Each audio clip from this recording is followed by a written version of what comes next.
You. All right, welcome everyone. We are getting started already. It is your fireside chat. We're looking at the Breaking into Tech series.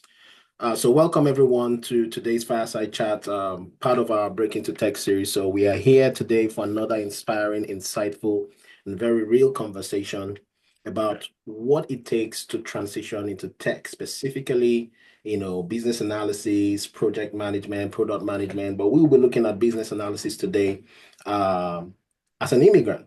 If you've ever felt stuck, maybe in survival jobs, you've doubted your ability to break into tech, or you've wondered if it's too late to start over, then this session is for you. We have an incredible guest today who was once in your shoes, but successfully navigated the challenges and is now thriving.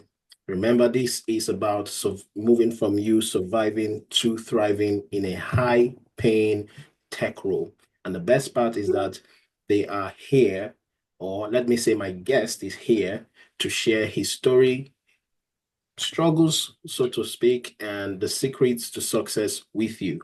And I believe that there's a lot that you will be able to learn from today's session. I have a wonderful guest with me who has I would say he's in tech already because he has, been able to make that transition from, where he used to be. He's going to make that known to you. And now he's in tech and he's also going to let you know what he currently does in tech. I have my wonderful guest, Olakunle Bobbie, with me here tonight. And he's joining us all the way from the UK. Thank you so much for taking our time to be here with us, to inspire us, to, share your story with us. I really do appreciate it. Thank you. Welcome. No Uh, worries. the Bobby. Thank you so much. It's always a pleasure. Yeah, because I know my days last year, I think it was this time last year, I was in the January cohort. I think we did January to March. So we had people who had inspire us also. So I take it as I'm giving back to the community that built that shaped. Absolutely. It's always lovely to see that we can come back and inspire people. I remember one story that actually, very, very, very lovely story. There was a guy who came on, Dr. Christian came around. He got a job in 10 weeks, and then he shared that story with the team, with the students, and there was a student in there listening to him, and that changed her perspective, you know, would I say changed her perspective for that particular pursuit because she went ahead and did some of the things that Dr. Christian said he did to get a job in 10 weeks. But for her, it changed the whole dynamics. She got a job in 4 weeks because of that singular inspiration. So I do not take inspiration for granted. And this is one of those opportunities for us to get inspired. So thank you again. All right, so let's get started because we have like 40, 45 minutes on our watch on this call to get to know you, get to know your story, get to inspire people, and get people to be fired up to take their destinies in their hands. Okay, quickly. So for someone who is here, who is listening to us, who is going to stay on this call for the next 45 minutes, we want to give them a reason to stay. Why should anyone be on this call to listen to you, to listen to us? And who should stay on this call to listen to what we have to say? Well, it's simply put, why should anyone be on this call? It's because everybody has different aspirations that we're chasing. And it's one thing to have your dreams and aspiration all laid up, and it's a change of environment can absolutely throw all your plans into the wind, and you suddenly have to start all over again, so to say. So I like the fact that you've put at the beginning as an immigrant, which is very key. As an immigrant, that how will I put it? That should I call it a tag? That tag automatically puts your position on a level playing field, whereby everybody is seen as a ground zero partaker in a land of opportunities. That's how I'll put it. So I know many of us on this call are into different disciplines, and coming out of your safe home country. Then when I say safe, security and comfortability, moving out of your comfort zone to a place where nothing is actually promised. Laws can change today and we find ourselves back where we started from, and all that. So it's a different ball game entirely. So I'll say who is supposed to be on this call? Virtually anybody. Why should he be here? It helps you accelerate your settling in and also understanding the environment of where you are currently. It's your new reality. And rather than spending so much time regretting, where you come from and how you have to start over again, it's best for you to look on the greater side, look on the bigger picture, which is where you come in, your determination and your zeal to actually take on new fronts, new grounds, and succeed in those spaces you'll be going into. And nobody says it all. The internet is buzzing right now about tech, tech, tech. Yes, tech is a new thing. For me, who is a tech guy, who is a tech girl, who is a tech babe, or who is a tech buddy? Is anybody who can actually operate a mobile phone. As long as you're on your mobile phone, you go on Instagram, you go on Facebook, you basically interface with mobile gadgets. For me, that's the background for tech. The fact that you know how to give instructions to your phone for your phone to carry out certain tasks, the ability you can send in a command to your phone expecting a certain result, trust me, you're already in that space. You just need to just expand your horizon and dig deeper and, explore, um, explore the space where the digital age has come through for us, where people sit down at the comfort of their laptop and make millions. People, engage in very funny, creative and uncreative, some not so useful content, some very useful content, have multiple clicks, have multiple views, and they get paid. So for me, it's a level playing field for everybody. As long as you pick a niche, you can always have something playing for you in that space. So when it comes to tech, tech is for everybody, absolutely anybody.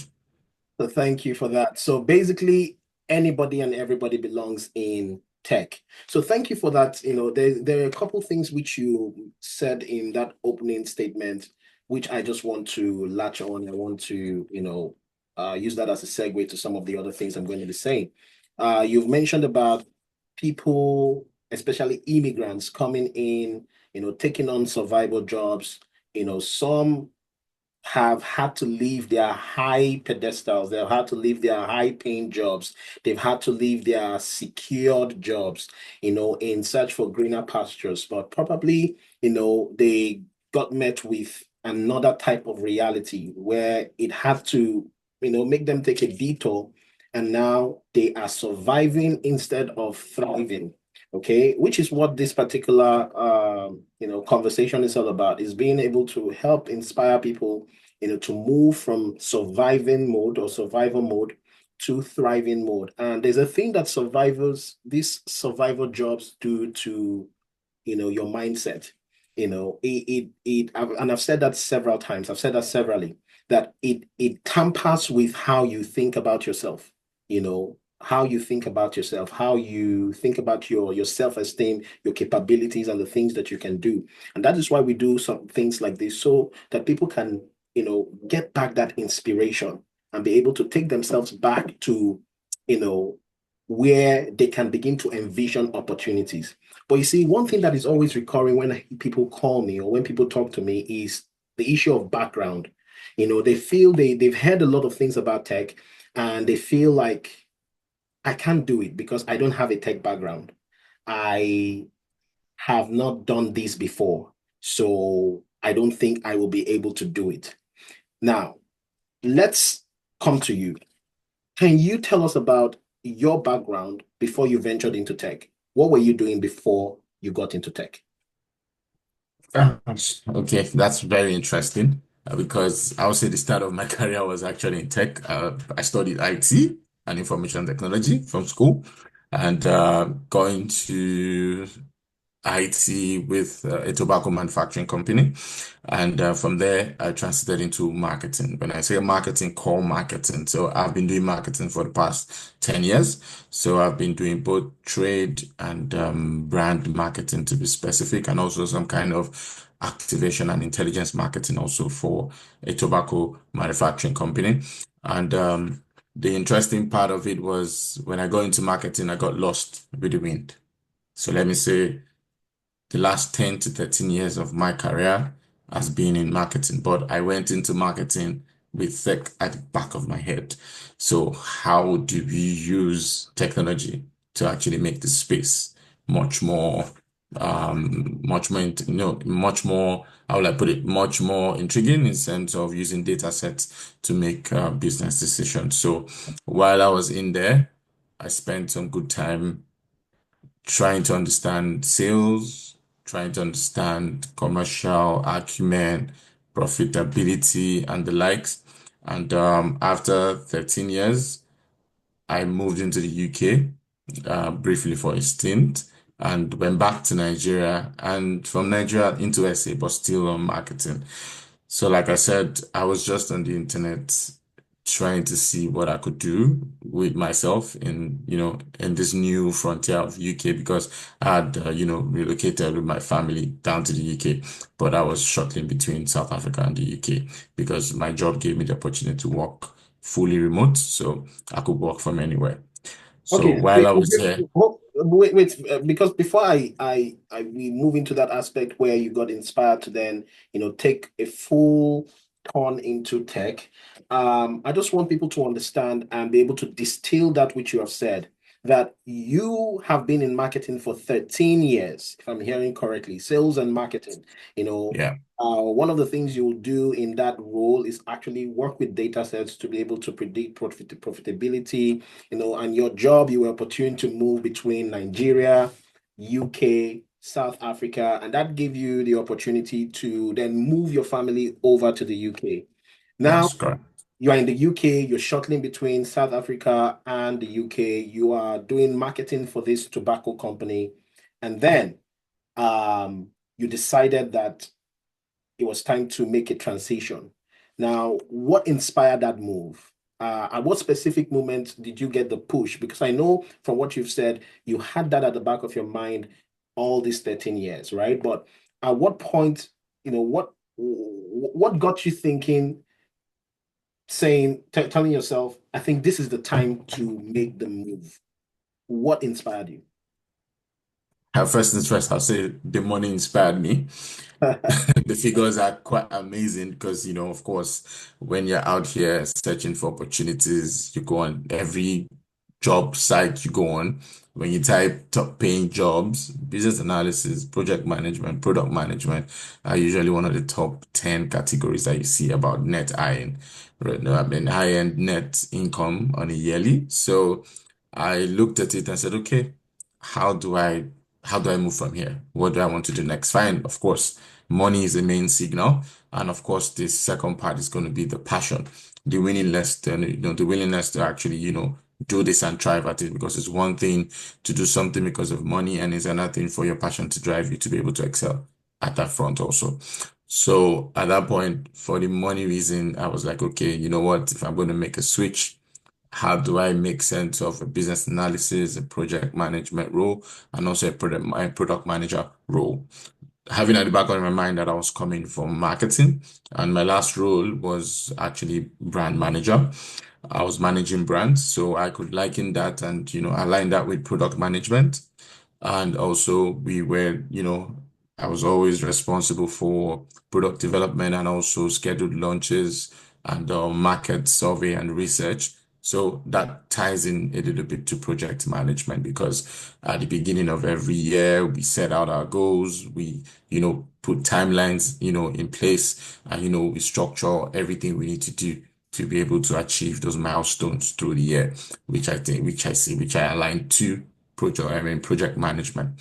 And in terms of business analysis, it was pretty much simple. As a brand manager, I was always listening to my consumers.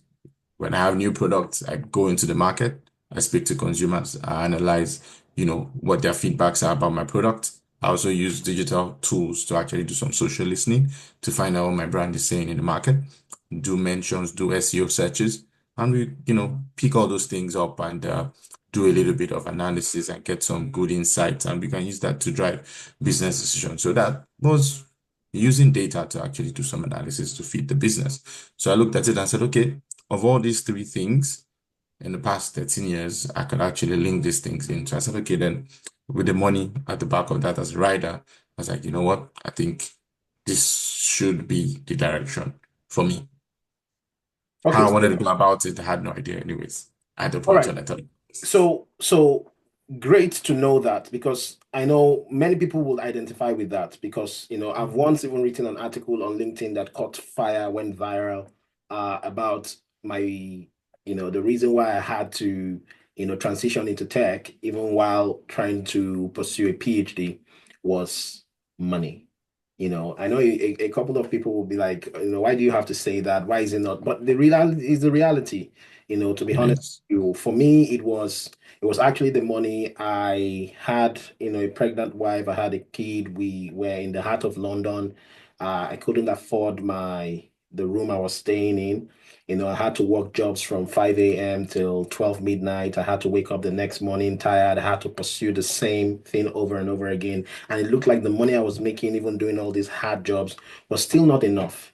I had to start Googling, right? I had to start Googling. In fact, I didn't even know that there was a thing called business analysis at the time. What I was actually looking out for was project management. And then for some reason, as God would have it, I just stumbled into this thing called business analysis. I got myself a good mentor. I came across this good mentor who was able to put me through, and let's say the rest is history. So, yes, I quite, resonate with the fact that yes, money actually has to do with can be a good inspiration. Now, there's a lot of people that want to get into tech, but at the back of their minds, when they hear tech, they hear coding. So maybe you want to say a little bit about that. Just for someone who is here thinking that, oh, tech is about coding, all right, and there's no aspect of tech you're going to get into you are actually going to code, but we know that that is not the actual reality, right? Can you throw some light on Totally. that? Well, like I said earlier in the introduction, that as long as you can walk through your mobile phone, you're virtually into tech. These days, tech is more like a platform and tech is like an enabler. Let me use that word, right? Across all fronts in life, we rely on tech for everything. Because have we ever thought and stopped and wondered how we're able to be on this call on just something as simple as the internet and with a mobile phone or a laptop, and we're seeing our faces, we're hearing ourselves clearly. All these things are powered through tech. So tech doesn't mean you need to know the hard. No, these days everything has been made very easy. AI has come into this world. People think it's to replace our jobs, but no, AI is just to help you get things done faster and quicker. And it's to drive efficiency typically, just so to say. It helps you to, save so much time on so many dirty nitty-gritty things, and you can focus your ability on more tangible things with your time. So basically, you don't need to learn the essentials of it. Just like I'll tell people, these days people don't have to create slides. There are different kind of applications. You throw in your ideas, and what it does is craft samples to you, and you read through it and pick the one that actually fits in for you. It's just how to learn to trust the autonomous system that you don't know, have an idea of how it works. So technically, we rely on tech every day of our lives. And the idea of, learning how to use these things to our own advantage is where we tend to differentiate ourselves. Just like I've just realized now that machine learning is a thing that has to do with how you can actually speak to a chatbot and get the chatbot to do exactly what you want. So the reality is these things that are up and about now is just how we can align ourselves strategically to ensure that we live ready when the opportunity comes where we are able to latch onto it. So for me, coming into tech is not so much of a big deal. Anybody can do tech. Today Okay, for so all right, thank you for that one. Now, I know so many people are waiting, and I think this is what they are waiting to hear from you, that you spent more than a decade in sales and marketing, and now you are a business analyst. What, let's start with, I don't want you to don't talk about you know, the whole journey about maybe interviewing or resume right now or transferable skills. I just want you to help somebody out there who may be having the same set of skills. Maybe they're in sales, they're into marketing, they're into whatever it is. Now, if you are to look at your journey from marketing, sales and marketing, and now you are in uh, business analysis, and somebody would like to move from where they are, whatever it is, sales, marketing, warehouse, loader, truck driver, whatever it is, and now they want to move to business analysis. What would you say are the steps to get them there? What are the steps? Maybe you want to break that step into 2 steps, 3 steps, 4 steps. How did you do it? So just walk us through the steps. I did this, I got this knowledge, I did this thing, and then this was the next step, and this is that. So that from there we can now begin to break each of the steps down for someone who is listening, and they are able to now also see how they can walk in that shoes, or they can navigate that step if they wanted to take the same, similar approach. So walk us through what those steps are in moving from sales and marketing to business analysis in your own words, in your own terms. Okay, in my own context, it's pretty much it was just 2 steps I had to take.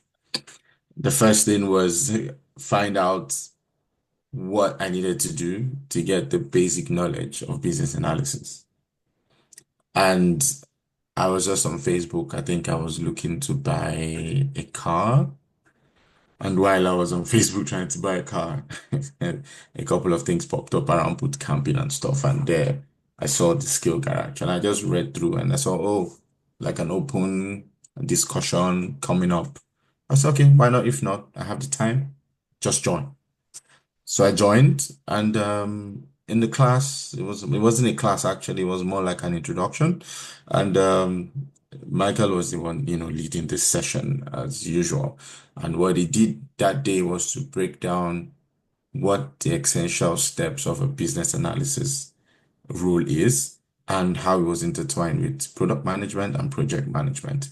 And said, if we go on a course, go on the journey with him on the course, these are the things he was going to break down. So what I did was after that session, I took those bullet points that Michael had given and I went on the internet and I started searching and doing a little bit of research. So, okay, he made a very key statement in that open discussion. And he said, business analysis is more like our everyday doings at work. No matter the kind of job you are doing, you are actually taking, as long as there's a process to what you do, that process is actually built by a business analyst and is derived by the analysis of that business, which happens to be the process steps you take to achieve a particular task, as simple as that. So I took that out and trying to break it down further, looked into my career, and I was able to marry that along the 13 years of my marketing career. I've actually been doing roles that had different naming structure, different naming conventions, but I was a project manager at the same time doubling up as a product manager and at the same time doubling up as a business analyst. I had no idea that was all I was doing. Then my confidence became, how will I put it? My confidence stepped up a bit more. And I was like, okay, I'd like to take a deep dive. Then I, looked at what are the courses, of course, ChatGTP. I put in a couple of things into that and it returned certain, breakdown of courses, syllables that I need to do if I need to break into that course. Then I went into the first class, which Michael said it was free. And from the next one, you need to pay before you get it. And he just broke it down what we needed to what the class was going to entail. And that shockingly 80% matched what I had already researched on within a week. And at that point, I was like, okay, I'm going to take this step, go into it. Though the timing was a little bit odd, it was more in the evenings. And I was like, okay, let me give it a shot and see how far we can go with it. So that was my second step to get into the class and hear what Michael had to put through to us. And as the class was going on, as we were taking learnings and also were giving class assignments and group, tasks to work on, it was very easy for me because all I was doing was looking back at my experience. In fact, currently what I was doing on my job as a marketing specialist and a brand manager, those were the things I was bringing into the class to suggest as mini projects that we're going to put through, which now made the class a little bit much It, more it, interesting. it was as if you were reading my thought because I was almost getting there. Yeah, I wanted to say that I remember that when I asked people to bring about problems that we were going to solve, because business analysis is about enabling change. And we know that when it comes to enabling change, you have to deal with problems first. You have to deal with the need. You have to talk about absolutely. the need. So I was talking to people, what is the problem within your immediate environment or within your own, current job that you can pinpoint that we can actually work on as a project. And you brought up this fantastic idea, from your place of work at that time. So you're actually saying, from what I hear you say, number one is, go and seek the knowledge that will take you there, basically. Okay, that's, Absolutely. the first step. So you take that step, and get that knowledge. What else? What else is in that step for, that took you closer to this goal? Interest. Interest. Mm. When I had got the confidence that I was already playing in the space already, then it became much more easier for the interest to grow, which was why while we were in class, when you said bring a life problem for us to address, I had about 9 examples that I gave to my group. Then at that point in time, the group automatically they made me like a group lead, like a head of group, whereby I was always the one always put forward to speak. And that was because, of course, the real life scenario, the real life stage, real life things that were happening to me on the job was what I put forward because I needed solutions. And we were able to crack most of these things, not even in class, but just sitting down looking at it. And, because I had changed and fine-tuned my mindset in such a way that I saw myself as a solution specialist, whereby we go around looking, digging for problems and trying to put solutions. Like as a business analyst, there is no right or wrong answer. There is no better solution. There's this thing called continuous improvement. No matter the kind of process you put in place right now, in the next 5 minutes after deployment, there's a better way to do it. It's continuous. So at that point in time, if you can think it, if you can lay it down on paper, make it make sense to people, is worth the try to roll out technically. Okay, so basically, two things that I'm getting from here, it's knowledge, getting the knowledge, number one, and then being able to take whatever it is that you have currently Currently. and be able to transition that and to, flip that as a business analyst. So basically, That is very key. mapping That your is skills. Yeah. that is very key because that is what actually gives birth to the interest. Because if you don't find value in it, you're never going to be interested. But the minute you can link it to your current situation, then you become more thirsty for knowledge and more curious to find out. Okay, so let's talk about the job market right now. Now, so many people are concerned about the job market. They say it's very saturated. Business analysis is very saturated. They don't think that they will be able to, compete in that kind of market. I once remembered that we had a conversation after you got a job, and you said you landed another role, but you decided not to take it. So it looks like we are having the opposite of what others are saying.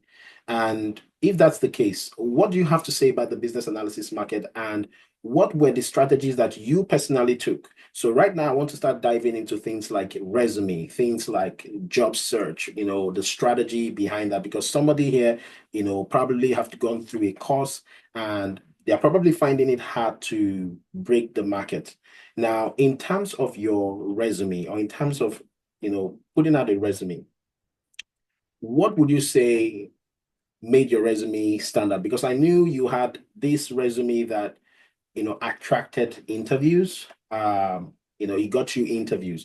So if you were to be the teacher or be the instructor to tell somebody here today about how they should put their resume together, when it comes to going into the market and actually winning as a business analyst, getting those interviews coming in, what would you advise them about their resumes? Well, still same formula. Look within what you're doing currently. Look within your past 5 years experience, because I think for me, the last 5 years is the most important part. Things you've done after 5 years can be slightly irrelevant. So look at your situation in the last 5 years, your professional experience and what you're currently doing. It could be anything. Even if you're in the warehouse doing some kind of odd job, or even if you're a care support system, all these things have the tech side of it. You're just only at the forefront of the, should I say, the hard labor part of things, but there's always the tech side to it where the business analyst comes through to to solidify. So first things first, look at your situation, look at your professional situation, professional life. There is a connection to the business, to a business analyst job description. You might not typically have been the person who rolled it out, even if you're just a part of the discussion. It could be as simple as them, maybe there was a solution that was provided that actually took your role, that even made you lose your job. As long as you were part of the process that was manual and it became digitalized, to drive efficiency, which you would have cost some people their job, right? The fact that that happened, you have an idea of what it is. You can speak about that situation because you know what the manual process is, but definitely you will know what the digital process has, come to replace on that. Because, like I said, AI and everything coming out right now is not replacing our job. It's only just taking the steps that we used to do manually and automates it to drive efficiency. That's simply what AI and tech is doing currently. So for me, look at your current situation. What has changed? What are the projects you were lucky to be part of? You might have just been in the meeting, just listening. You might have just been a passive conversation. These things do not take it for granted, because at the end of the day, these things can influence you when you craft out your CV. Because I did nothing other than to flip my CV from my current marketing experience. Everything I rolled out as a marketer, all I did was to flip it into business analysis where I saw a problem. I did what's it called? I did like a day in the life, did a process flow, mapped out the process flow, mapped out roles and responsibilities, and after which I was able to put together an, we call it as is mapping and to be mapping. So Technically, so let's do something very, I just want to, let's do something that's live, very unplanned, very spontaneous. I have your CV right in front of me. And there's this part that is very, whenever I look at this CV, it's usually very, it's breathtaking because, one can just see a practical application of how someone was able to take what looks like sales and marketing and was able to take that sales and marketing, flip it on its head, and position it not just as a business analyst, but as a product inclined, you know, professional. Now, I'm just going to give a flash of the notable section of the your notable achievement. So, for those, you would never know that this was someone in marketing, and you can see that he's highlighting something that has to do with sales here. And that is what he's trying to say. Something that has to do with sales. He says, setting up a multi-channel digital sales platform, B2B, to support the coverage expansion aspirations of the business and optimize order management for our trade partners. And Is this actually what you did? So that's what I want to come into because I want us to be live and practical with people here. The platforms include web and mobile, Telegram, USSD, digital sales contributed over 15% to NTO. I don't know what NTO is. Since go live Net turnover. 20 since go live in 2020 and have been scaled to over 19 countries in sub-Saharan Africa, leading to a combined increase in sales by 60% and retention by 80%. Now, you can already tell that this is somebody who actually did sales, who actually did marketing in sub-Saharan Africa, in UK. He moved to Nigeria and was moving. Now I want you to you did this. You talked about the CRM, and I can go into so many things, but I just want to make that this particular illustration.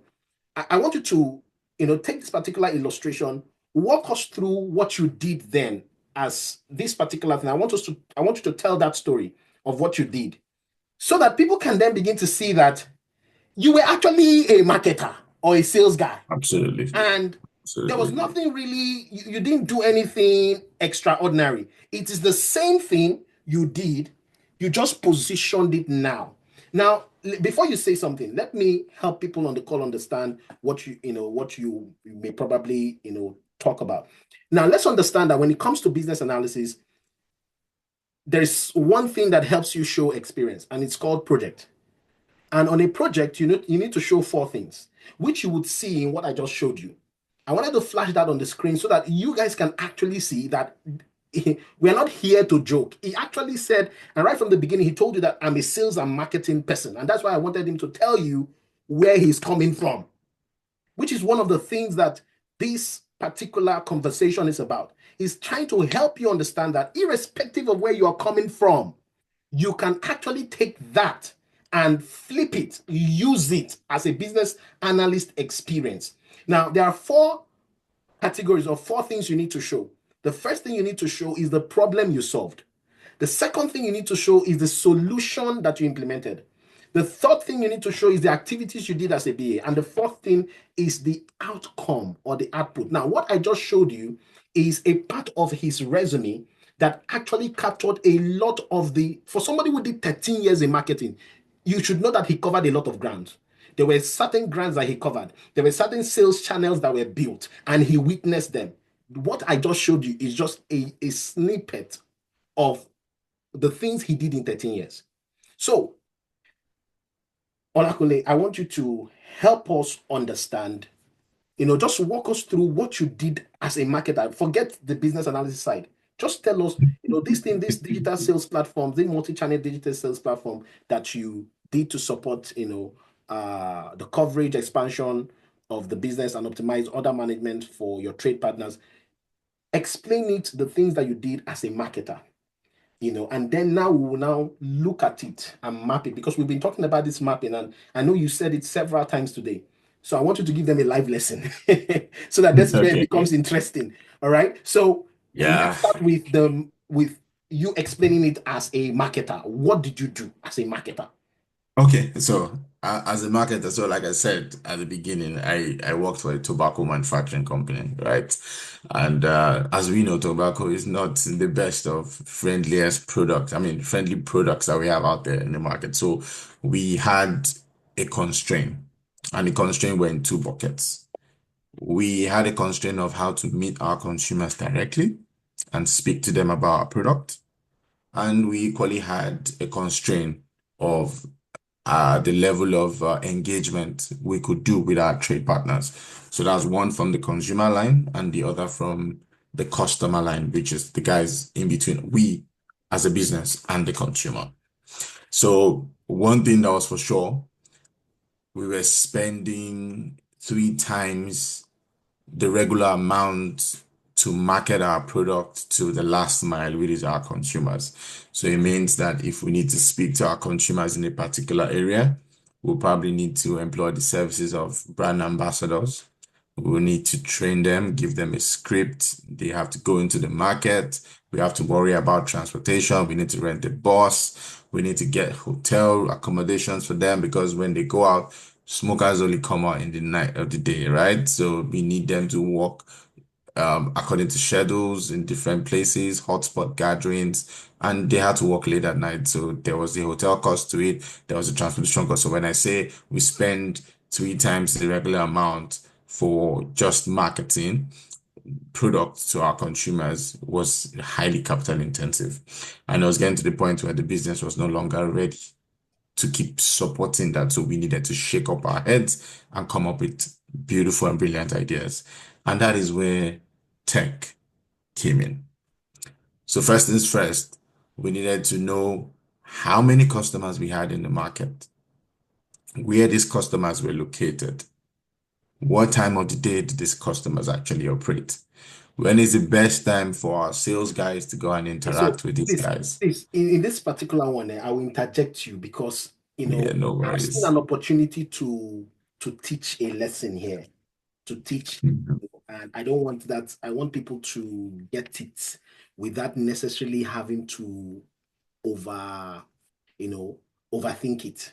So let's start. Number one, you have been able to show us the problem that you solved.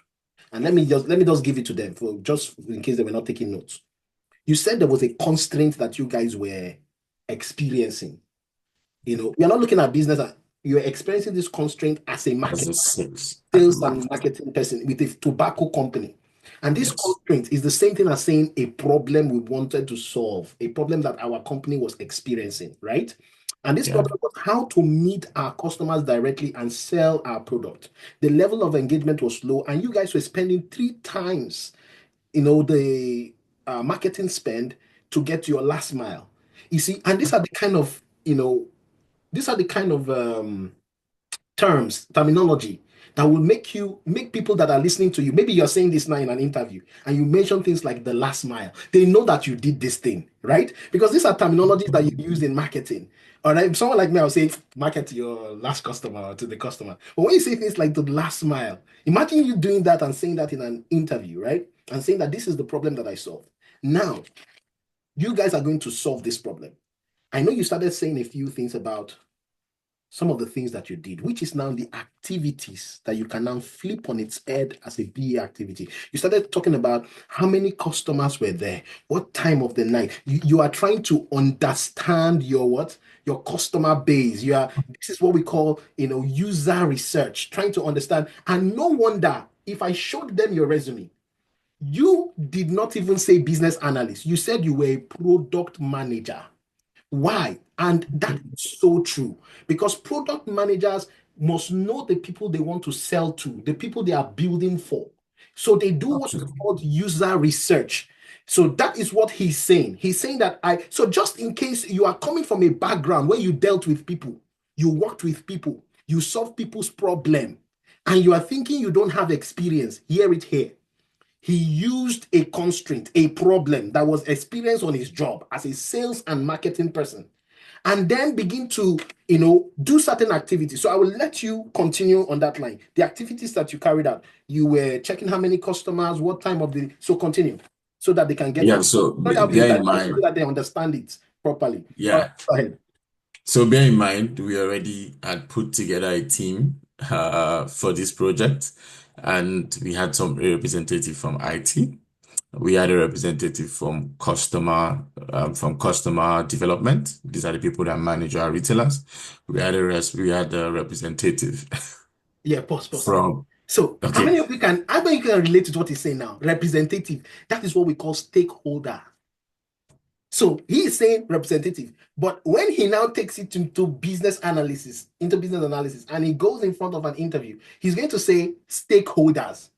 The stakeholders I worked with were the people from IT, the blah blah blah, this and that. So continue. Yeah. So sorry, don't mind. I just don't want to use technical terms. I'm trying to be as All right. lame as possible so people can get the gist. Yeah. So like as Michael has said, these are my external stakeholders, right? But still within the business. But these are people where we all have to map out our roles and responsibilities and what part we have to play in this. So like I said, the bit of knowing our retailers that came from the customer development team. The bit of knowing my consumers, where they are, what they like to do, where they like to gather, what time of the day or time of the week they like to gather. I got that from consumer research. That was another representative. Then the IT representative, which is one of my stakeholders, its duty was to map out how else we can get to these consumers and these retailers without having to send somebody physically there.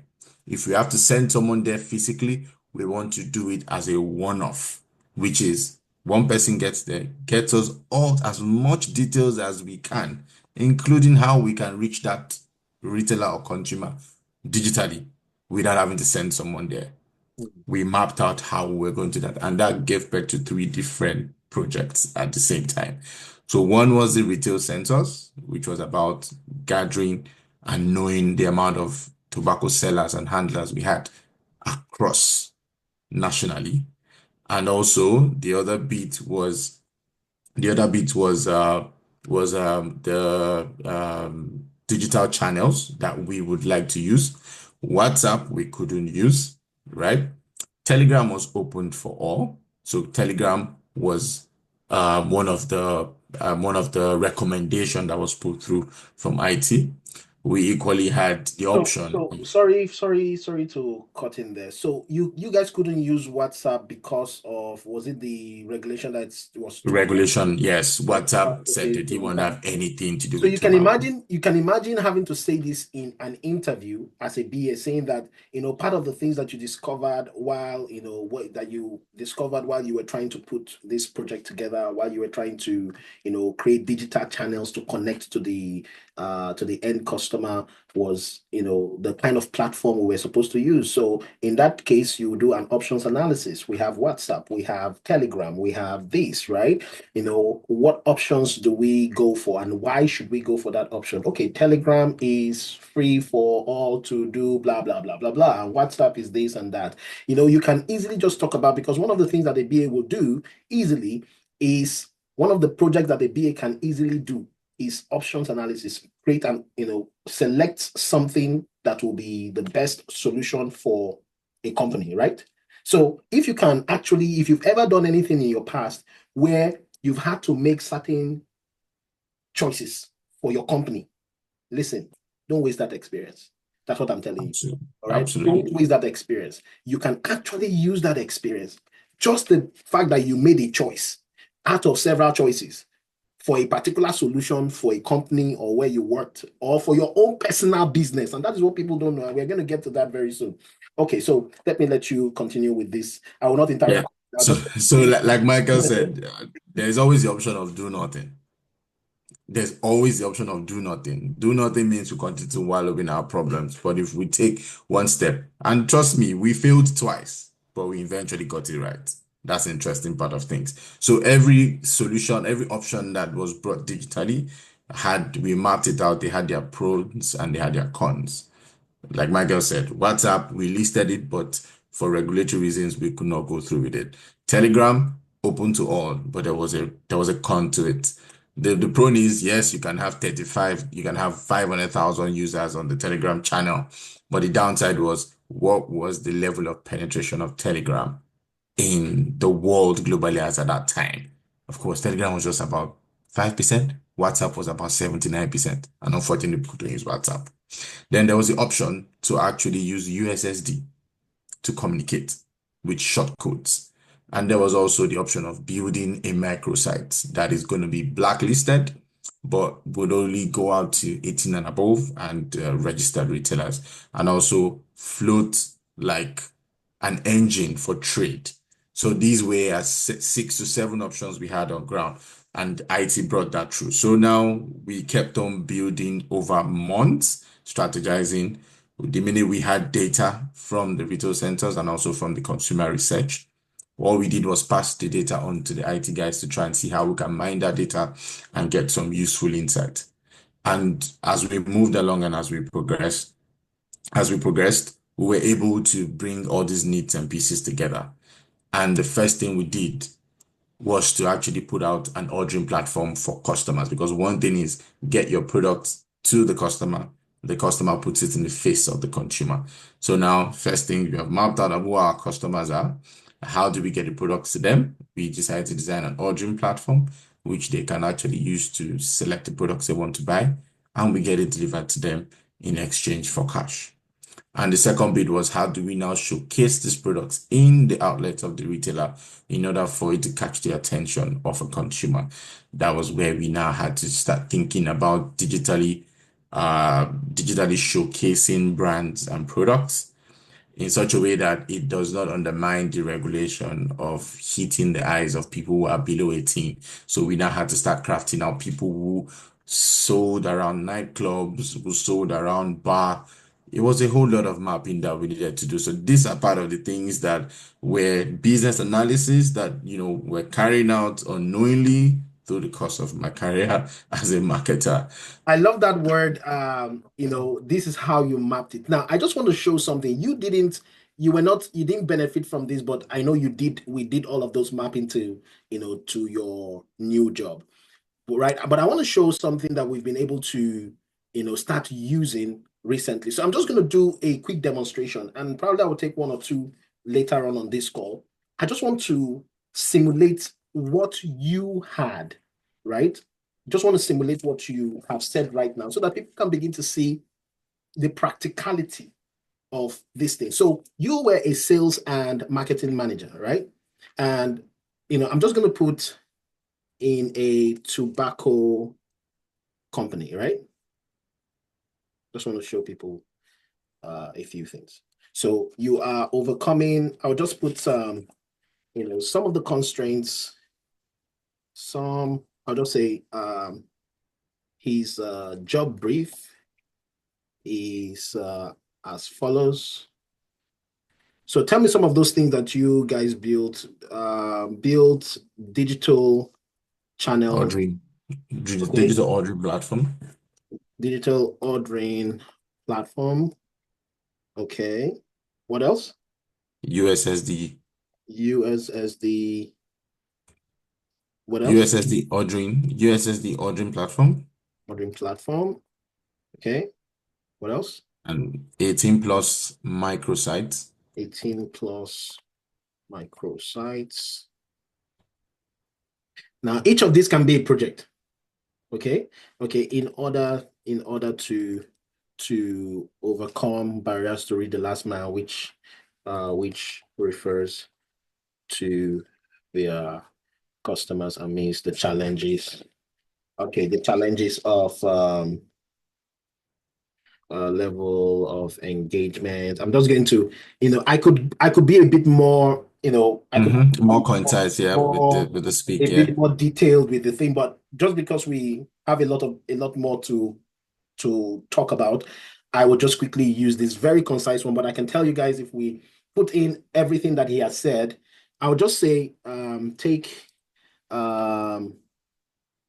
each of these to be a project. So I'll just say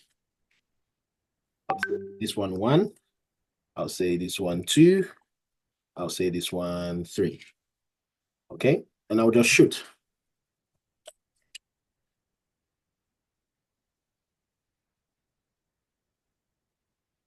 So here we can, I would say, give me a minute. I will say,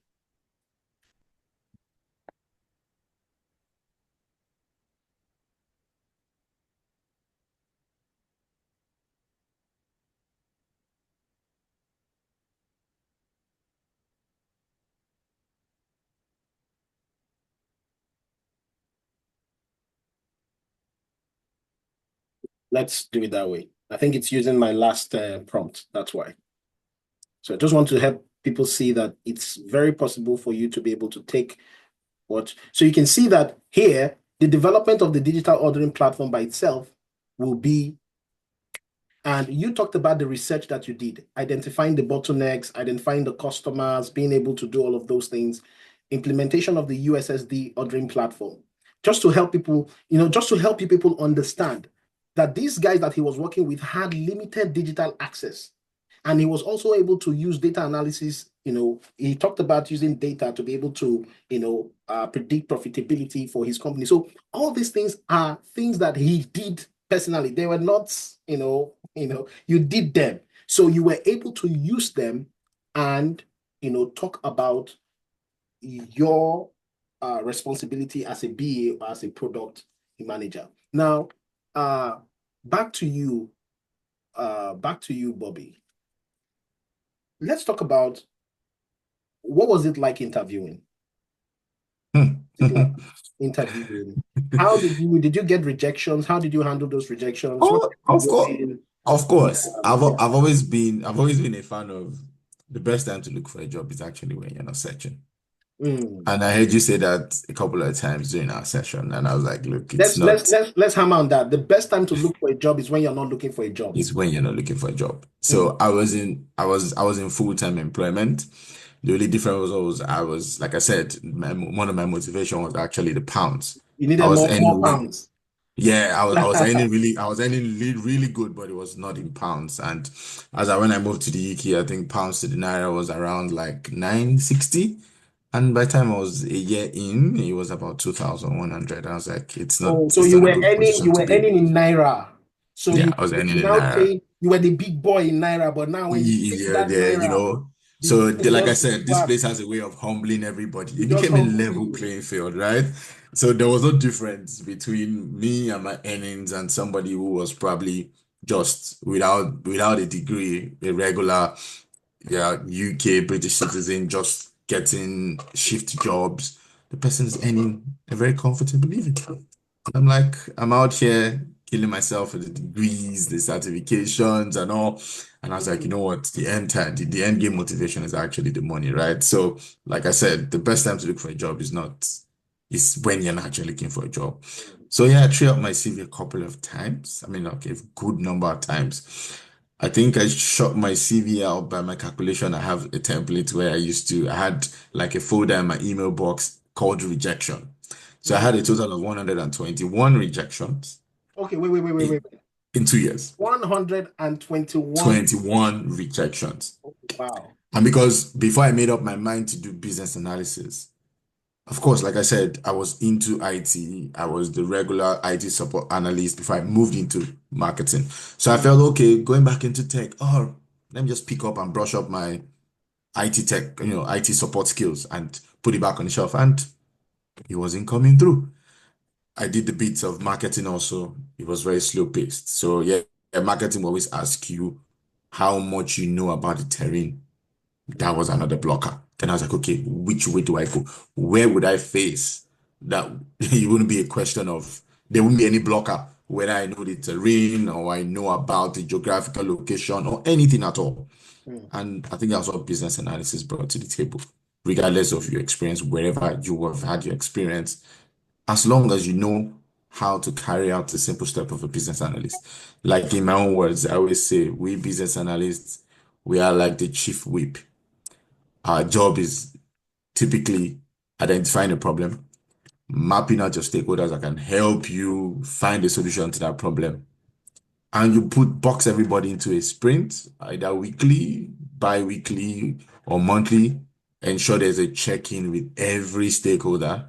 And at the end of the day, your weekly report is very, very essential. So if you don't have to call everybody into a room, you can actually give detailed report of as to what you guys are working on, how it's faring, what are the risks involved. I mean, do you have proper mitigation for this risk?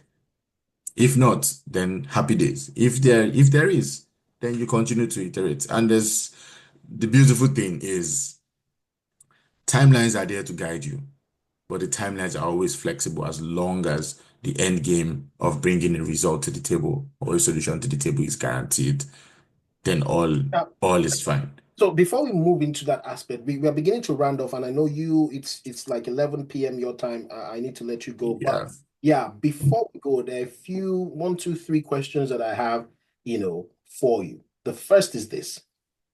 I am privy to the interviewing that you went through. And Hmm. it happened to be that, will I call it luck? Will I call it was God's plan? You had come for an interview for a resume prep. And Yeah. and when you brought this resume that which I just shared right now, and we were wanted to do the resume prep, and for some reason you just let me know, Michael, I have an interview. And this interview, they said it's going to be 3 hours or 4 hours. As soon as you mentioned that, we've only had two people who have done that kind of interview on our platform.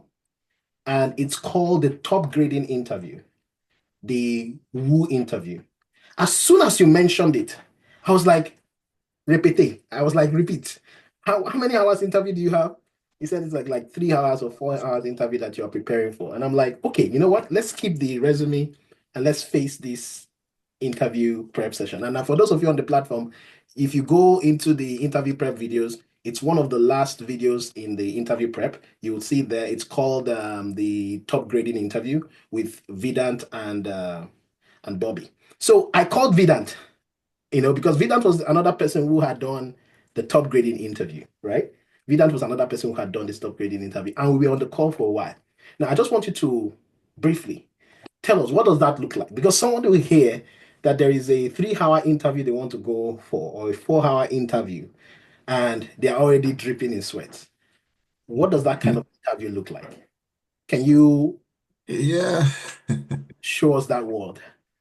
So, well, like I said, when I spoke to my girl, it was just about us looking at my CV, and he had already told me that the CV looks good, but let's just gather. And my girl go on the call. The interview was the next day. We got on the call by 10 p.m. and the interview was the next day by 11. So I just mentioned to Michael, and he was like, "That's the whole interview." And I said, "I don't even know what that is." Then I looked it up, and Michael had a template that he just opened of the step by step. I thought it was a joke. And but for because I already trusted Michael, of course, and he called a fellow TSG alumni who came on unplanned, no notice. He just came on to the call, and we were on the call for about an hour plus. And when I got into the interview, I didn't know what to expect, but I had the background at the back of my mind to say, look, they are drilling down into who exactly you are as a person versus what is actually in your CV. So the way the interview went, it was good. It was actually complete 4 hours, and they looked into every line of my CV from the minute I stepped out of school. Every break in my CV, the question was, what did I do in the meantime? Questions like, if I did a role for 4 years, like for instance, on my CV, I had a territorial trade manager role for 5 years. And they asked me how was I able to stay on a particular role for 5 years. And I had to open up to say, look, if I put down everything step by step, word for word, you'll be bored of my CV. But since I had the opportunity to speak about it, I was able to break it down how I spent those 5 years doing five other roles in between. And one line of experience led to another question. So it's more like a detailed interview. So, like Michael has said, these things you have done because it was in the line of my job that I was able to craft out this bits of what I did as a business analyst. It was super comfortable to talk about it. I might have just been a spectator in the meeting. I might have just been the person guiding people in the room, or I was the person who took on a particular task to add to the project. But I owned the overall process and I spoke about every junction with Every confidence. single thing. And that brings me to, what I wanted to say. The reason why I had to touch on that is because when people come for the skill mapping session, I always tell them there are three ways to show and get a job. Number one is either you do a project, which we always give you the opportunity to do on at the platform. For those of you who have come to the platform, we always give you an opportunity to do a project. That's number one. The second thing is that you use your previous experience, which is what Bobbie did using his previous experience.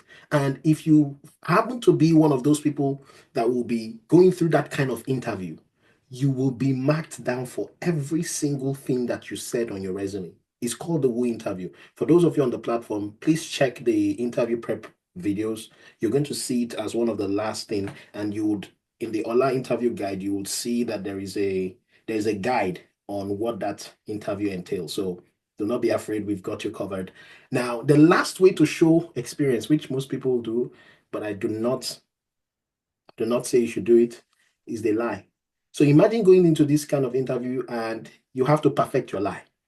The reason why he had to be able to do it, the reason why Vidant could do it, the reason why Ola could do it, these are the three people that I believe that on the platform they've gone through that kind of 4 hour stretch interview, is because they were able to use something they were currently doing and they were able to flip that over as an experience. Now let's move over to the fact that now you're a BA. You're working with. How is life as a BA? What was it like? What was the first week like? The second week like? Ah, No, what was it that? What was. was the first week like? What was the second week like? What milestones have you been able to hit? Are you now or at the top at your job now?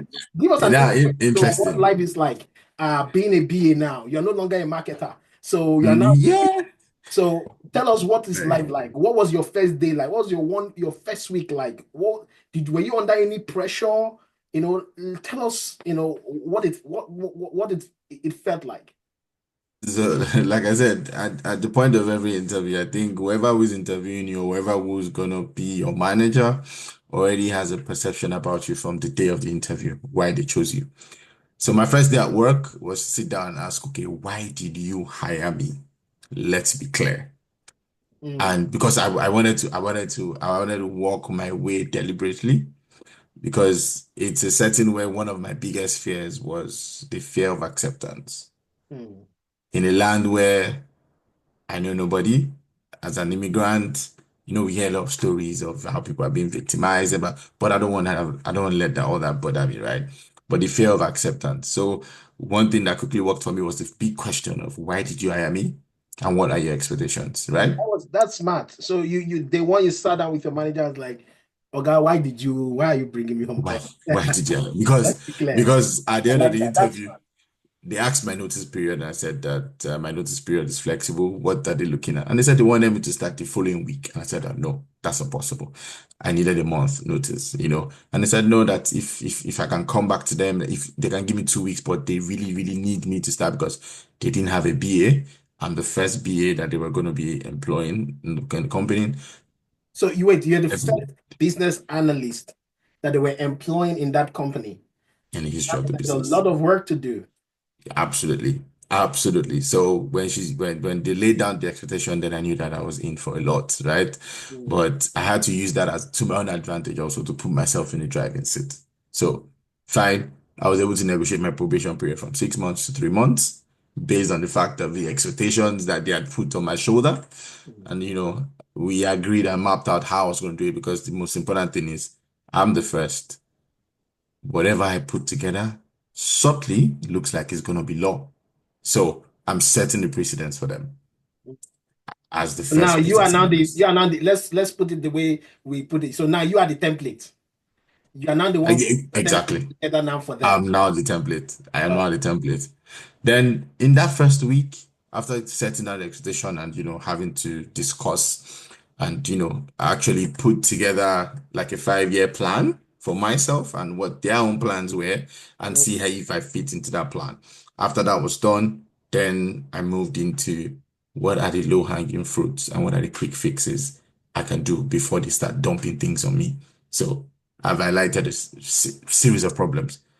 Things were done manually. They were reliant heavily on Excel spreadsheets for a manufacturing company. So I was like, okay, look, these dependencies are very highly risky, and it will just make sense if we can try and power automate most of these things. And I asked, what do you guys subscribe to? They said they subscribe to Microsoft as a package. So it's okay, fine. If you're subscribed to Microsoft, you have forms and Power Apps at your beck and call. And I noticed from my past business, the most important thing to get into the root of your business owners is if you recommend things that actually come at no cost. It's big. So all I did was, like I said, low-hanging fruits. How can we improve this process at zero cost? And identify three things. One was to move Excel into Microsoft Forms, where people just put in information and automatically it comes at the back of an Excel. We can feed formulas into it and it does the calculation and everything easy peasy. It Mm. wasn't a case of people combining multiple Excel sheets speaking to each other. The second bit was to use Power Automate through Power Apps to be able to create forms on Microsoft Form and link it to Power Apps, and you can take images attached to it. And these are to do with things around their engineering and maintenance department. When they go into the factory floor to fix a machine that is faulty, how do you take a picture of what it was before and had the picture of when it was fixed and how long it took you to carry out the task. And from at the end of it all, Microsoft Forms has a This very was subtle. before they gave you a project. This was when they were still mapping out what Uh, the project was going to be. was going to be. Yes. Oh, so So you were that already was showing my value. first, yes, my Just you were first tool. So already showing value right of the. right from the get-go, because what I told them was before they gave me any project, I needed to do like a day in the life of every department and every workflow and work task that existed in the Hey, chill, company. chill, chill, chill, chill. This is nice. Yeah, no, no, no. This is good because I need to help people understand that. So you got on this job, you sat with your manager day one. You're like, why did you hire me? Great one, guys. Write that down. Why did you hire me? And they told you why you were hired. And then you went to each of the departments and you were doing interview. You have had Absolutely. to. So you went to each of the department and you were doing interview for this department. And once you did, they've not even asked you to do project. You want to understand what the company does. The So you companies went where to they the are. manufacturing department, you asked them, oh, what's your process? What do you do? This and this, that. And then they gave you Absolutely. this. And then you went to this department and you went to that department.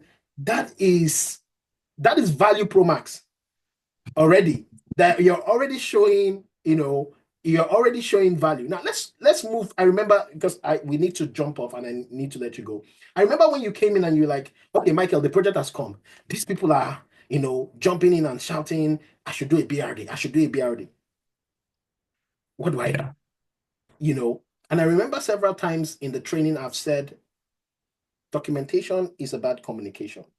And it's about listening to your audience and being able to communicate what it is that we really need to communicate in that situation. I know there was a whole lot of things about produce this, produce that, produce this. How did you handle that situation? Yeah, it was quite it was a tough run because even the people who were asking for a BRD didn't even know what a It didn't BRD looked even like. know. Did you hear that? Hold on, sir. Can you guys hear that? The people that were asking him to do BRD did not even know what a BRD is. But because they just know that BAs do BRD, they were putting the pressure on him to say, give us BRD, give us BRD, give us BRD. So what did you do? So what I did was I just subtly convinced them that look, right now at this stage, a BRD is not what we're looking for. Hmm, What we first need to do is to map out what exactly the process is currently. hmm, What are the dependencies on the current process? How many systems are we speaking to with the current system? Where we map out all that together, we can now look for more efficient ways to marry these things and have like a single source of truth. Because one of the bad downside was they had information sitting in multiple places. And sometimes if you don't update from angle A, angle B gets they'll- still. So it's like in a their minds, garbage they'll in, be garbage out wondering, situation. where did that confidence come from? We're asking for BRD, he's saying he doesn't want to give us BRD. Can you, That's not what is needed at that point in time. understand? So Because I was just going to give them trash. can you imagine? So you need to understand, guys, that So this one of the things I always say in the class. I know there's a lot of our students on this call to here, so that's why I intentionally decided to go into that because I was privy to that information. I know when Bobbie reached out to me and like these guys are actually asking me for BRD, and I'm like, when did you start? You started the project yesterday. They're asking you for BRD. Do they know what a BRD is? And then he explained to me that I'm their first BAO. It's like they just asked this BRD, and I said, you know what? Do what we learned in class. Ask them about or go and understand what the problems is first. Because you can't be writing a BRD without understanding what the issue is, right? Yes. There's one I'm going to end on this note, and then I'm going to open the floor for three people to ask you questions, and then we'll call it a night. The last note is the very interesting one, the interesting story that I like. I like this one because it just goes to show that the things we say in class are really very important. I remember you talking about the business case when you joined your company. I'm not going to leave this particular one out.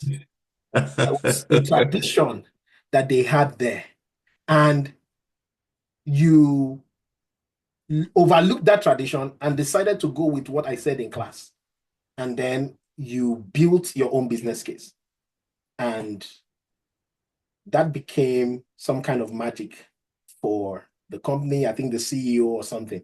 Walk us through Yeah. that. Just walk us through that story. That story. Okay, so when it got to the point where I had to write, because business case is not built in a day anyways, right? Just for the knowledge of it. Business case is something that sometimes it could take you 3 months to put together. Because as you move around, as you move along, first things first, like I said, you understand what the problem is, right? And you look at the future fit purpose of that business case you're building. I'm so sorry. I'm so sorry, Olakunle, because there are some people here that don't even know what the business case is. So the business case is like a justification for why we should undergo an endeavor, or why we should put money in an investment, or why we should go ahead and do a particular project. So it's the justification for that thing, right? So you put a documentation together for that to make that justification, just in case you're hearing it as a blah blah term, right? That is what Mhm. in simple terms. Okay, you can go ahead. Yeah. So technically, if a business is going to put a pound into anything you're bringing forward, there has to be a justification, which is what the businesses carries. Mm. Talking about what your spend is, the breakdown, if you did any trial, if what's the return on investment, what's the payback period, and what's the financial benefits to the business. Technically, that's what it's all about. So, and the document that was given to me to how will I put it, to imitate or to build like The was a template, Word, the a template template was a they give you. Microsoft Word template, and it was a 62-page Microsoft Word template. And the first question I asked my manager is, how do you present in Word to start with? I rather just if you're doing anything in Microsoft Word, you're technically just doing for your information. So technically you're just sending it to a group of people to Right. read, and none of them will put their comments in the Microsoft document. That means I don't need to speak. And she said, no, no, no, you have to speak about it. And I said, I'm not going to invest such a time because these are leadership guys. They have 1 million things to do in their schedule. So if I call them in for a 1 hour briefing session, I need to be able to go straight to the point. Mm. I don't see how the relevance of this Microsoft. Fine, the Microsoft Word is good to have, but however, I have a subtle alternate idea that we can drive this. And he said, okay, no problem, it's your call.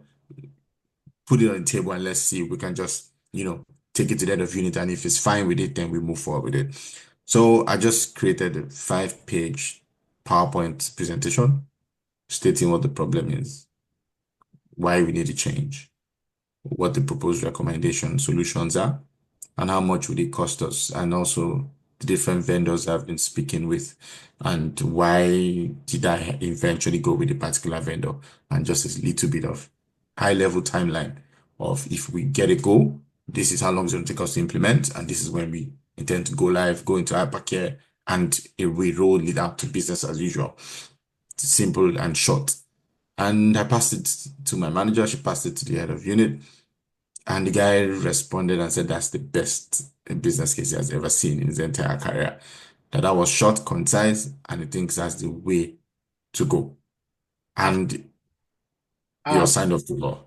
Absolutely. So for those of you who are always, you're always hooked to a template. Why I brought this out is because I've always mentioned in class, and I just want to show you a live example here that, you know, you don't need to go to a boot camp just because you want to learn to write a template. You don't need a boot camp for that. You don't need a training for that. A template is what it is. It's a template. You take it and then you begin to write what they so you said you should write, right? But here is the thing. I always say as a BA, just learn to communicate. Learn to say what your audience really wants to see, right? It's not about 60 pages, 62 pages. I did 10, 32 pages of BRD. Most of those BRDs are nonsense. I can tell you that for free. most of the templates you get online and you see all those things they put down there, most of those things are irrelevant to even the subject. So you need to understand the purpose for the communication and communicate accordingly. And you can see something of 62 pages was just thrown into 6 slides, into 5 slides, and happened to be the best thing that a CEO had seen since sliced bread. All right. This is where I stop my line of questioning, and I'm going to open the floor to 3 people. All right. I believe you can unmute yourself. So I'm going to start with, if you can raise up your hand. Okay. The first 3 hands up, I will take the questions from the first 3 hands up. So if you have your hands up, 3 hands up. I've seen 1 hand, that is Sneha. Then I'm looking for 2 more hands. If we have 3 hands, then that will be it for the My night. hand is up, Whose hand is up? lifted. Lifted. Okay. I probably did not see your hand up. Okay, so lifted, your hand is up. Sneha, your hand is up. Who else? Who else? One last person. You can unmute yourself in case you don't know where to raise your hand. You can unmute. Michael, sorry, it's just lifted. I shared the link with him. We were chatting and I asked him to just log in. So it's probably just lifted, not me. So All right, lifted not you. my Okay, okay, okay. yeah, I both of thought us you were with my name. okay. All right, lifted. Go ahead then. Go ahead. I thought it was Sneha. Okay. Oh, okay. I mean, this is already a lot. I'm already hearing a lot from Olakule. My question is, seeing that you come from a sales background, because I come from a sales background, just like real estate, right? How were you, like you mentioned, Michael asked you how you handled the first week, right? So now, how were you able to deal with, um, I'm saying generally in terms of how they accepted you to trust your work.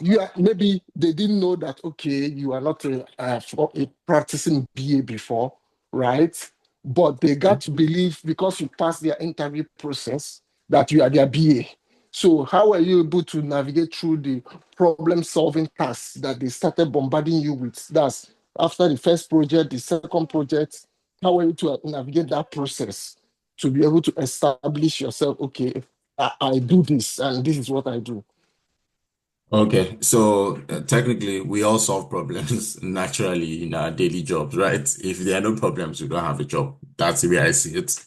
So first thing I think is a thing of the mindset. So for me, solving problems has been a thing when I was in, sales and marketing.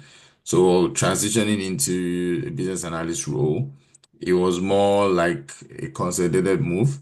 All I just needed to understand were the nuances, the buzzwords that I use, and the templates and actually your work structure, which, was delivered by Skill Garage. And we had videos that I could always go back to. And sometimes I reach out to Michael, I reach out to people on LinkedIn. If I see a BA, seasoned BA, worked for years in a particular company, I just, network, share, connect, exchange ideas. And for me, I look at my strength. So like I said, first week on the job was to first understand low-hanging fruits, establish yourself, put your best foot forward. They wouldn't have any reason to doubt you because, like I said, the golden thing I took or the golden chance I took was to flip some of their manual processes into semi-automated processes at zero cost. So today, if I walk into the MD's office and tell the MD I need 50,000 pounds to flip a particular thing, he's going to trust me because he knows that the first things I did came at no cost. So if I'm coming and I say there's a cost attached to what I'm bringing now, what he knows at the back of his mind is I've done my due diligence and I feel that we need to invest in this. And he will just have to hear me out, technically. So, like I said, for me, it's the mindset. As long as Okay. you're able to solve problems. Okay, I got it. Thank you. The second question is, have they ever given you a role different from what they sign you on for, like a BA, like moving you to maybe product ownership or anything? Yeah, technically. So, well, just for the benefit of the house and as you ask this question. So now my role has evolved effective from this month to digital processes. Hmm. Oh yeah. Digital Oh yeah. processes and product deliveries. So I'm basically going to be focusing my effort on digitalization. Hmm. So There are key projects in the pipeline. I'm trying to get a new ERP system for the entire business. Like I said, they had multiple systems within the business, and these systems were not necessarily speaking to each other. We have too many overlaid integrations, and when one is broken, we're all in a mess. So the only way, like I said, the company is basically riding on a high risk from a data point of view. We are considered or classified high risk. So what I'm working on for them is how to ensure that most of these things are being taken off the manual way of doing. I'm not trying to automate most of them using robotics, using AI. So I work for a cut fruit manufacturing company to be precise. What we do is we source for raw fruits, whole fruits from growers across the world, and we cut them into chunks and put them into punnets and put them on the shelves for consumers to buy in your regular stores. So, and this mix SKUs, or rather, these product names are determined by the customers. So, if you have like a Tesco will tell us how they want us to mix the fruit box. They might call it summer sunshine. What you need to have is mango, pineapples, apples, and in this proportion, you have to fill the box, and it must weigh a certain kilogram. So basically, when we do that, you can imagine the chain of quality control that needs to go through from receiving the fruit, ensuring it's the right quality, passing it on to production, ensuring the right quality gets into production, and also monitoring production on how the fruits are being moved from point A to point B. Then it gets to the collation line where they pack it and seal it into those punnets. They put the box label, base label, and top film label. Ensure it's the right ones that are being put on there. Then it's shipped into crates. From crates, dispatch comes, they sign off, they take it off, and it goes straight to the customer. Giving us the full project with that now. So basically, I'm on a quality spin that entails people taking manual documents, performing tasks, and writing like temperature. What's the temperature of the room in the So truck changing that all came those to deliver manual fruit? stuff into Exactly. So something. basically, we're going Okay. fully digital. Let me get the last person, which is Violet. So Violet, go ahead and please ask your question and let's call it a night. Thank you. Violet, please go ahead. If you're saying something, we can't hear you. Can somebody hear me? Yes, we can. We can Yes, hear you we now. can. Okay. Good morning, Mr. Bobbie and Mr. Michael. Okay. Mr. Bobbie, it looks like I've worked with you in British Good America. morning, okay. Okay, it's She's 12 in, o'clock where you I are. think she's in 12 a.m. in the UAE. Oh, okay. In Dubai, yes.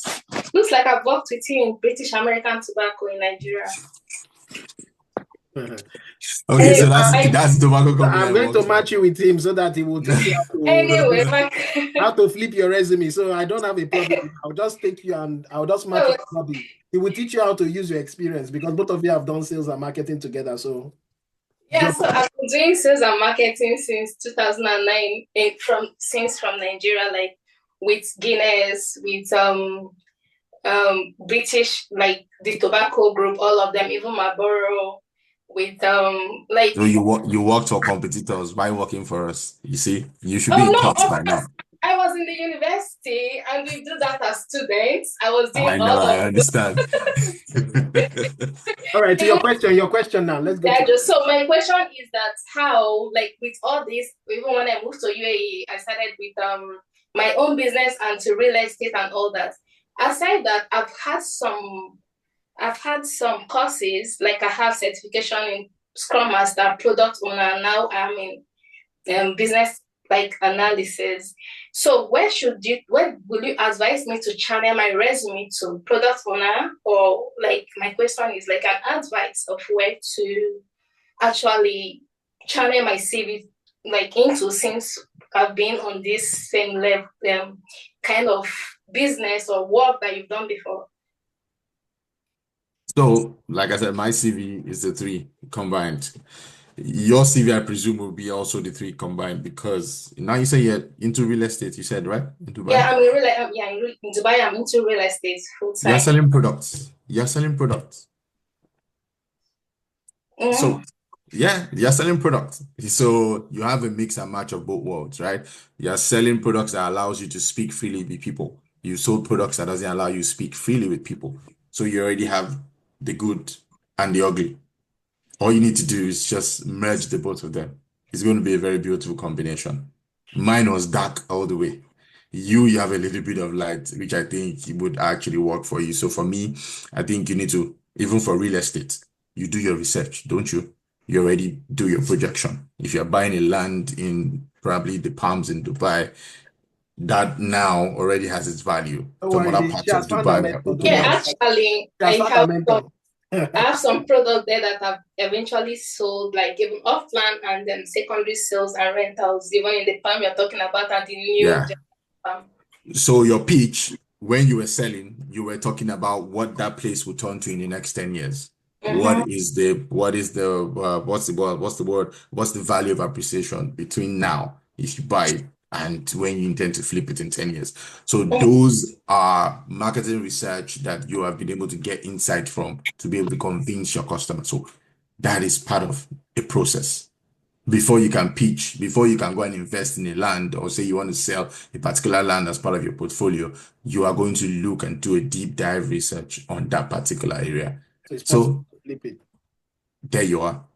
You Okay. already have the analysis. So basically, in summary, you can use the three worlds. You can be a product manager. You can be, in fact, I dare say, because in real estate, like I always tell people, when they come to me for real estate and they tell me their background is real estate, I tell them this thing, that there is no way in your resume you hide project management, because project management is a big Really. part of real estate. So you have to put, and I've always told you during resume clinics, well, you have not done the resume clinic. I've always told you during resume clinic, you don't have to show BA on your resume. That's not the time you get called for a resume, get called as a BA. You can show lateral progressions and vertical progressions. I've always said that. So you can show lateral progressions. You can show the fact that you managed a project, which is project manager, project coordinator. You can show the fact that you use data for things, which is data analysis. You can show all those, those connected adjacent roles, right? Product ownership, product management, business analysis. And of course, we are always here to guide you and help you to put that together. All right. Thank you so much. I didn't expect that this was going to go longer than but thank you so much, Mr. Olakunle Bobbie, for coming on the call and helping us, dissect, actually helping us to see how you moved from marketing and you were able to take that into business analysis. I am really very grateful for that. We do not have the time, to take any other question. There's one person's hand Okay. up. All right. Let's oblige. AY, go ahead. Thank you, Michael. First All of right. all, Bobby, I would like to say thanks for sharing your experience. It was quite insightful. Um, my question does not relate to the BA world. It's more like soft skills, right? And I think it's very critical skill for all BAs to have. The soft skill, the question relates to how were you able to gather the confidence, right? To tell them, hey, you don't need a BRD now. All that you need is a process mapping for us to know, to identify the root cause, or for us to identify the main problem or pain points of the company. How were you able to gather those kind of confidence? Because they don't have a BA. I think it's very I'm the important for you to BA. clarify how we can get those things. I'm the BA. You don't have a BA. So who told you that it was a BRD you needed? Let me be the one to tell you. So technically, everything, there was no process. There was nothing. All they gave me were work instructions on a PDF, and that was it. So all I told them was, I'll take this work instruction, I'll go sit with these people, work the total shift hours with them, Okay. and match what I took down working with them, every note I took, and match it to their work instruction. Are they actually following the instruction on that work instruction? That is where we start to unpack. So if they are following, then that's fine. Then we need to look for a solution. If they are not following, that might actually be the problem. So it's a people problem, not a process problem. Let me also chip in something there, AY, so that you have a very good picture of, of what happened.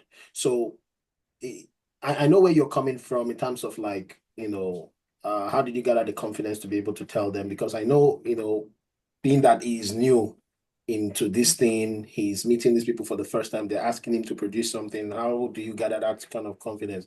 I think one of the things that also happened precursor to him going in and telling them that this is what has to happen was that, let's put it the way it is. He had a mentor that could tell him, listen, this is what you need to do. Because I remember that Bobbie had called me the day before and he had said, Michael, listen, that thing you mentioned has happened. Because I know I mentioned a scenario like that in class. So he called me that evening. I was outside, I can remember. Bobbie was like, Michael, these people are asking me to produce a BRD. BRD. Which BRD? What should I do? I said, do what you said you want to do. That's tell them that it's not time. And that is what he had actually told them that is what he wants to do because he actually said it, but he wants to reconfirm it again from me. So I guess he got another extra push for me to confirm it with him and say, listen, you are doing the right thing. I asked him a few questions. I said, do you know the problem they're trying to solve yet? Do you know, you know that? And he was telling me, no. And I'm saying, so where's the BRD going to come from? Tell them that. Where's the BRD going to come from? So he had that extra push that there's somebody that he leaned on to say, okay, I told them before, it's like they didn't hear me, but I've asked my mentor now. He has told me that this thing cannot be done now. So he went back with that strength and be able to tell them that, listen, you can't do a BRD now. You see, so there are some things that I believe some of the students on the platform have been able to gather the confidence to do because they've been able to lean back on someone they feel like has that authority and has the knowledge to say that this should be what should be happening at that time. Do you understand? Like I've had people come to me to say, Michael, I'm working on this particular project, blah, blah, blah, blah, blah. And they're asking us to do registration and this and that. And I'm like, okay, no, that's not the right thing. This is what you should do. In fact, I have a classic case of somebody who, a student of mine, who actually took something from the platform. I'm not going to say it, but I gave him the permission to do it. He took something from the platform and duplicated it in his company. Now, when COVID came, they sacked everybody, but they left him. Why? Because he brought something of value to that company. But he was not the first person to be employed in that company. Other people were employed before him. So sometimes I think the power of that mentorship and somebody you can speak to and can give you that direction and say, hey, can also help, all right, with such things like this. And that is where on the job support. But someone like Bobbie now is an expert. You can hear him talking. I think the only times I spoke with Bobbie was like once or twice on his job. And since then, and that's what most people do. Most of the students, that's what they do. Is the first 1-2 weeks, they just ask me one or two things. And before you know it, in fact, if I put you with Bobbie now, he's his mentor. That's what I'm saying. He's the mentor for Violet right now. He's a mentor. So most of them just need that 1 or 2 extra push. And it's just like, when you push a car, they just need that initial push. And then like someone like Bobbie has mentored a lot of people. In fact, there are the last time when we spoke, there were several people using his resume templates and they were getting jobs. So, that initial period, you would actually need like somebody to help push you, and that can actually put some springs in your step. Yeah, I agree. Also, the recordings that you could always make reference to at any time. So sometimes it's not, Michael is a busy man and our time difference doesn't even help us. So sometimes I just go back to the recordings. Michael, please, I asked for access. It looks like you have kicked me off. Please. Yeah. Bobbie will be so perfect because he's in UK. The time difference is just 4 hours. Mr. Michael is at 9-10 hours. Don't worry. If there's any issue, I'll push it to Mr. Sorry, let me just sound this as a closing remark, right? So I remember I heard Violet talk about all the certifications she's done. I didn't do any certification. Wow. I don't have Scrum. I don't have BPMN. I don't have nothing. SSC, CRM. Nothing. I'm emphasizing that because it's not about going to get all the certifications you need right now. The certifications would not speak for you. I think the kind of interview I did, if someone with this with certification would have come through there, probably they might have had a very tough time making a decision. Because for me, it was about, like I said, that whole interview is talking about your persona Mm. rather than what you have on your CV. Wow. Because it's your personality you're going to use to execute. I love So they that. need to I be love this. sure. I love this. They I need to love be this sure whole thing. Wow. that you have that persona, and you need to be able to breathe through it with confidence Mm. and match it with everything you have in your CV. I advise you write your CV yourself. Don't let someone write it for you because you're going to run into problems. Speak into it. Get all the help you can get. Take that painful time. You might just need to write it once painfully. Subsequently, you just need to edit, optimize, as I would call it, as time goes on. You just need to do a little tweak. But if you build that CV from ground zero, the wake you up from your sleep, you're going to talk about it. So There's guys, you see why I every asked you to always go back and write the CV and bring it back? Is because you will have to do it, you not Michael. So take absolutely. the pain and you will have to do it once. The rest, other things you'll be doing will be edits. And thanks for that last set of words you gave us. It's not about your certification, it's actually about your persona. It's about what you know, who you are, what you can do, the value you can create. Always have that at the back of your mind. Now, we are not saying, and we have never said that on this platform, that certifications are not a good thing. We are only saying that do not major on the minor. Do not put the cart Absolutely. before the horse. Put the horse before the cart, which is put your persona first, your soft skills first, your experience first, your previous experience first. Put all of those things first. Look at how you can use and capitalize, leverage those things first. And then certification can now help you buttress the point. So thank you so much, Mr. Bobbie, for this that you have done for us today. I really appreciate it. We can't say thank you No enough. worries. And you went above and beyond your time. Tomorrow is work day. So thank you so much. We cannot say thank you enough. For those of you who are looking to also transition and move into business analysis, please do check us out at theskillgarage.com. You will be able to book a skill mapping session with us. For those of you already in the platform, you can already do that through your CV and resume review. Thank you so much for this time. Until next month, we'll bring another real life story, real life individual. The reason why we do this is to show you that it is possible, irrespective of your background, you can move from point A to point B if you just give yourself a little discomfort, because growth and comfort do not really sit together. You have to push yourself a little bit, give yourself a temporary discomfort so that you can also get into that six-figure salary or tech job. Thank you so much, and good night, everyone. Okay. Enjoy the rest of your week. Thank you, Mr. Bobbie, again. All And right. we sign out. Thank you, everyone. Bye. Good night. Bye.